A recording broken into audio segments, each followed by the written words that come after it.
दोस्तों आप देख सकते हैं ये है बाबा नीम करौली जी का पवित्र आश्रम।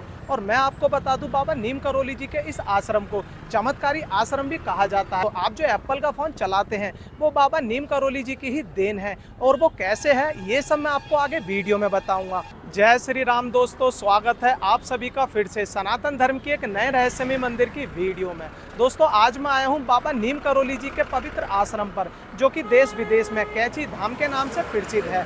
दोस्तों बाबा नीम करौली जी का ये आश्रम इतना ज़्यादा पवित्र और आध्यात्मिक है कि आज तक यहाँ से कोई भी व्यक्ति खाली हाथ नहीं लौटा। मतलब जो कोई भी व्यक्ति बाबा नीम करौली जी के इस आश्रम पर आकर सच्चे दिल से जो भी मनोकामना मांगते हैं, उनकी मनोकामना बाबा नीम करौली जी जरूर पूरी करते हैं। और उसका जीता जागता प्रमाण आप एप्पल की कंपनी को देख सकते हैं। जी हाँ दोस्तों, आप जो एप्पल का फ़ोन चलाते हैं वो बाबा नीम करौली जी की ही देन है, और वो कैसे है ये सब मैं आपको आगे वीडियो में बताऊंगा। और दोस्तों बाबा नीम करौली जी का ये पवित्र आश्रम उत्तराखंड के नैनीताल जिले के कैची धाम में स्थित है। तो आइए दोस्तों चलते हैं बाबा नीम करौली जी के दर्शन करने के लिए। दोस्तों बाबा नीम करौली जी की बहुत ही ज़्यादा मान्यता है, और यही कारण है कि यहाँ पर भक्त रोजाना लाखों की संख्या में बाबा नीम करौली जी के दर्शन करने आते हैं। और दोस्तों बाबा के इस जगह को कैची धाम इसलिए कहा जाता है कि जो आश्रम के दोनों तरफ जो वैली है वो कैची की तरह क्रॉस होती है, इसलिए दोस्तों बाबा की जगह को कैची धाम कहा जाता है। दोस्तों आप देख सकते हैं ये है बाबा नीम करौली जी का पवित्र आश्रम। और मैं आपको बता दूं बाबा नीम करौली जी के इस आश्रम को चमत्कारी आश्रम भी कहा जाता है, क्योंकि बाबा नीम करौली जी को हनुमान जी का एक अवतार भी माना जाता है। दोस्तों मेरी काफ़ी दिन से दिली तमन्ना थी बाबा के दर्शन करने की। फाइनली आज वो मौका मिल ही गया बाबा के दर्शन करने का और आप लोगों को दर्शन कराने का। तो दोस्तों मिलते हैं बाबा नीम करौली जी के दर्शन करने के बाद। तब तक जानते हैं बाबा नीम करौली जी का प्राचीन रहस्य।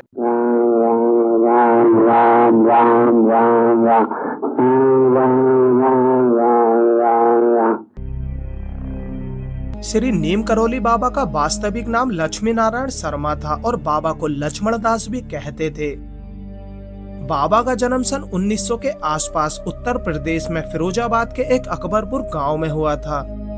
11 वर्ष की उम्र में बाबा का विवाह हो गया था, और 17 वर्ष की उम्र में उनको ज्ञान की प्राप्ति हो गई थी। इस युवा अवस्था में उन्होंने सांसारिक और पारिवारिक सुख को त्याग दिया था, और पूरे उत्तर भारत में हाथ में चिमटा लिए मन में बिना किसी इच्छा के बस राम नाम का जाप करते हुए तप करने के लिए निकल पड़े। बाबा को लक्ष्मण दास से श्री नीम करौली महाराज कहलाए जाने के पीछे एक अनोखा रहस्य है। एक बार बाबा ट्रेन के फर्स्ट क्लास कंपार्टमेंट में सफर कर रहे थे। तब बाबा के पास टिकट ना होने के कारण टीटी ने उन्हें करौली नाम के स्टेशन पे ट्रेन से नीचे उतार दिया, और वहीं कुछ दूरी पर नीम के पेड़ के नीचे बाबा ने अपना चिमटा गाड़ा और ध्यान करने लगे। और वहीं दूसरी तरफ ट्रेन ड्राइवर के कई बार कोशिश करने पर ट्रेन 1 इंच भी आगे ना बढ़ी। ये दृश्य देख वहाँ सारे लोग हैरान हो गए। तब कुछ लोग जो ट्रेन में सफर कर रहे थे और जो बाबा नीम करौली को जानते थे, उन्होंने टीटी को बाबा से माफी मांगने और सम्मान पूर्वक वापस ट्रेन में बैठाने के लिए कहा।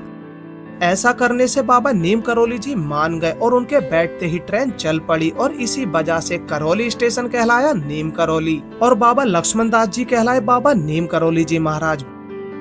बाबा का जीवन चमत्कारों से भरा हुआ था। बहुत ही सारी कथाएं और कहानियां उनके बारे में प्रचलित हैं। बाबा नीम करौली जी हनुमान जी के परम भक्त थे और निरंतर राम नाम का जाप करते रहते थे। कहा जाता है कि बाबा नीम करौली जी बिना कुछ कहे वो लोगों के मन की बातें समझ लिया करते थे, और उनकी परेशानियों का समाधान भी कर दिया करते थे। बाबा नीम करौली जी एक ऐसे बाबा थे जो कि केवल सादगी से ही लोगों को अपनी ओर आकर्षित कर लेते थे, और ये एक ऐसे महान इंसान भी थे जिन्होंने खुद को समाज से और दिखावे से दूर रखा था।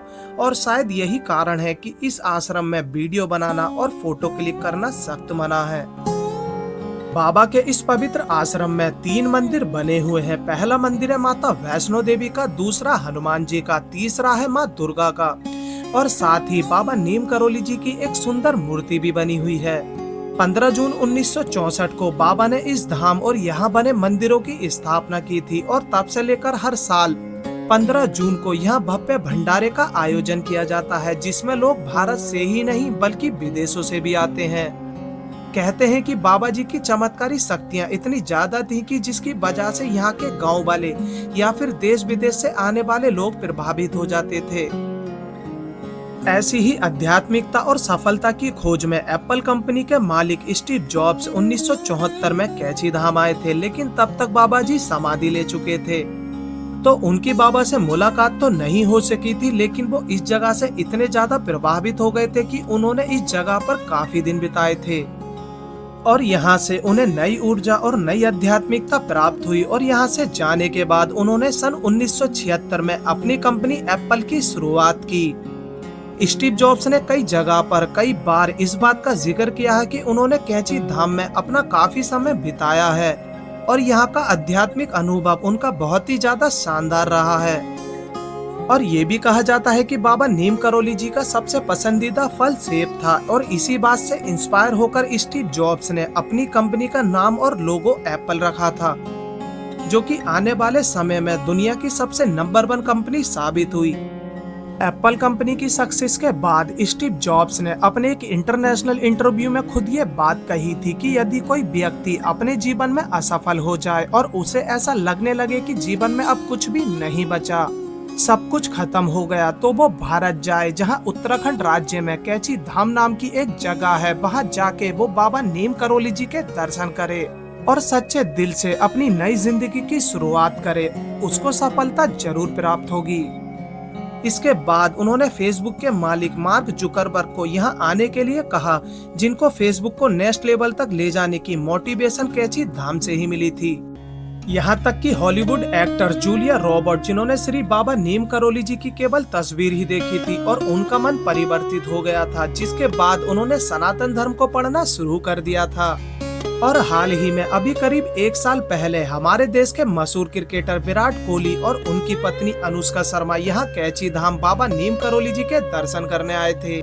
लेकिन कैची धाम और बाबा नीम करोली बाबा के लिए विदेशियों के मन में आकर्षण पैदा कैसे हुआ, या फिर यूं कहें कि विदेशियों की नजर में कैची धाम आश्रम कब और कैसे आया, ये बहुत ही जरूरी जानकारी है जो आप सबको जाननी चाहिए। हार्वर्ड यूनिवर्सिटी के प्रोफेसर और साइकेडेलिक ड्रग के समर्थक एक व्यक्ति जिसका नाम था रिचर्ड एल्बर्ट, इनका मानना था कि यदि आध्यात्मिकता को करीब से जानना हो तो ये ड्रग्स बिल्कुल सही तरीका है और इसी के जरिए आध्यात्मिकता की चरम तक पहुंचा जा सकता है। इनकी बात को गलत साबित करने के लिए इनके हाथों में जितना भी ड्रग्स था वो बाबा नीम करोली ने एक साथ खा लिया। इतना ड्रग्स जो कि सेकंडों में किसी की भी जान ले सकता था, लेकिन उसका जरा सा भी असर बाबा पर नहीं दिखा, बल्कि बाबा बैठे हुए मुस्कुरा रहे थे। ये सब देखकर न सिर्फ रिचर्ड एल्बर्ट बल्कि वहाँ बैठे सभी लोग हैरान हो गए। कहते हैं कि एक बार एक रात रिचर्ड एल्बर्ट आश्रम में बैठकर रात में तारे देख रहे थे। तभी वहाँ पर उनके पास बाबा नीम करोली आए और बोले, तुम इन तारों में अपनी माँ को देख रहे हो जो कि अब इस दुनिया में नहीं है। और इस बात के बारे में वहाँ कोई भी नहीं जानता था सिवाय रिचर्ड एल्बर्ट के।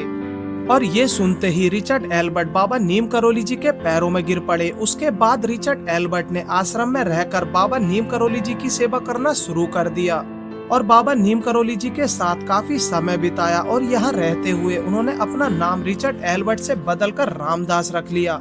साल 1971 में उन्होंने एक बुक पब्लिक करी जिसका नाम था बी हेयर नाउ, जिसमें बाबा से जुड़ी बातें, उनका दुनिया को देखने का नजरिया और उनकी आध्यात्मिक शक्तियों के बारे में लिखा था। उस जमाने में इस किताब की लाखों कापियां बिकी थी और एक अच्छी तादाद में बिकने वाली बुक भी साबित हुई थी। और इसके बाद उन्होंने अमेरिका वापस लौटकर बाबा नीम करोली और कैची धाम का जमकर प्रचार किया था और आने वाले वक्त में एक आध्यात्मिक गुरु के रूप में उभर कर आए। इसके बाद देश विदेश से लोग कैची धाम आकर बाबा नीम करोली जी के दर्शन करने लगे। दोस्तों, बाबा नीम करोली जी महाराज हर समय इसी तरह का एक साधारण कंबल ओढ़े रहते हैं। इसके पीछे भी बहुत ही रहस्यमय घटना है। ये घटना है फतेहगढ़ की, जहां बाबा नीम करोली जी महाराज अपने एक बुजुर्ग भक्त के घर अचानक पहुंचे और बोले, मैं रात्रि में यहीं विश्राम करूंगा। ये सुनते ही बाबा का वह बुजुर्ग भक्त बहुत ही खुश हुआ और साथ ही परेशान भी, क्योंकि वह बहुत गरीब थे। लेकिन उनके पास जो कुछ भी था उन्होंने वो बाबा को दे दिया और बाबा नीम करोली जी महाराज का उन्होंने बहुत ही अच्छे से सत्कार किया। और भोजन के बाद उन्होंने बाबा नीम करोली जी को सोने के लिए एक चारपाई दी और ओढ़ने के लिए एक कंबल, जिसे ओढ़कर बाबा नीम करोली जी सो गए। इसके बाद वह बुजुर्ग भक्त भी अपनी पत्नी के साथ बाबा की चारपाई के पास में सो गया। देर रात बाबा जी कंबल ओढ़कर सो रहे थे और ऐसे कर्रा रहे थे जैसे कि कोई उन्हें मार रहा हो।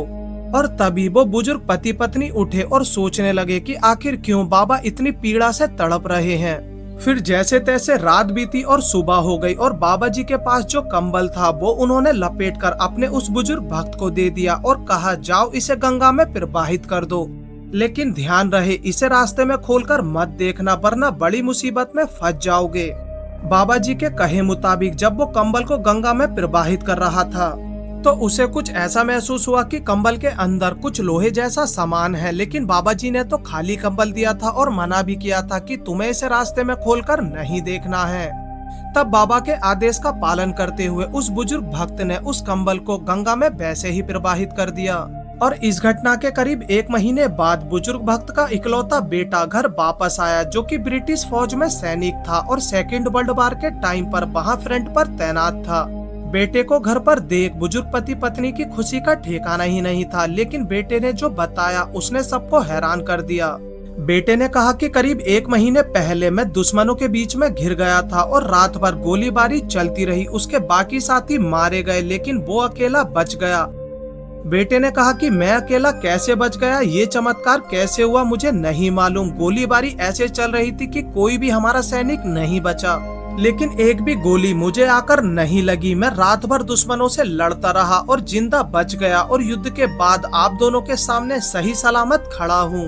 बेटे की इतनी बात सुनकर बुजुर्ग व्यक्ति समझ गया कि ये सब बाबा नीम करोली जी का ही चमत्कार है। क्यों उन्होंने उस कंबल को गंगा में प्रवाहित करने के लिए बोला था वो सब समझ गया और वो तुरंत जाकर बाबा नीम करोली जी के आश्रम बाबा को कंबल चढ़ाकर आता है। दोस्तों तब से लेके आज तक बाबा को कंबल चढ़ाने की प्रथा चलती आई है। दोस्तों बाबा नीम करोली जी महाराज ने 11 सितंबर 1973 को वृंदावन में अपने शरीर का त्याग कर समाधि ले ली थी। उसके बाद बाबा नीम करोली जी महाराज की अस्थियों को कैची धाम लाया गया था और उनकी एक मूर्ति बनाकर उन अस्थियों को यहाँ रखा गया था, क्योंकि बाबा नीम करोली जी को इस जगह से अधिक लाभ था और उन्होंने अपने जीवन का सबसे ज्यादा समय इसी कैची धाम में बिताया था और ये उनकी अंतिम इच्छा भी थी कि उनकी अस्थियों को यहाँ लाकर रखा जाए। दोस्तों मैं बाबा नीम करोली जी के दर्शन कर आया हूँ। बहुत ही अच्छे से मुझे बाबा नीम करोली जी के दर्शन प्राप्त हुए और जो दोस्तों दर्शन करते वक्त जो आध्यात्मिकता प्राप्त हुई, जो सुकून प्राप्त हुआ, वो दोस्तों बिल्कुल अलग था। आप अभी भी देख सकते हैं मेरे पीछे, अभी भी शाम का वक्त है, अभी भी भक्तों की कितनी भीड़ चल रही है बाबा के दर्शन करने के लिए। तो दोस्तों आप जब भी आएँ बाबा के दर्शन करने के लिए तो आपको ये आध्यात्मिकता और ये फील और ये सुकून जरूर प्राप्त होगा दोस्तों।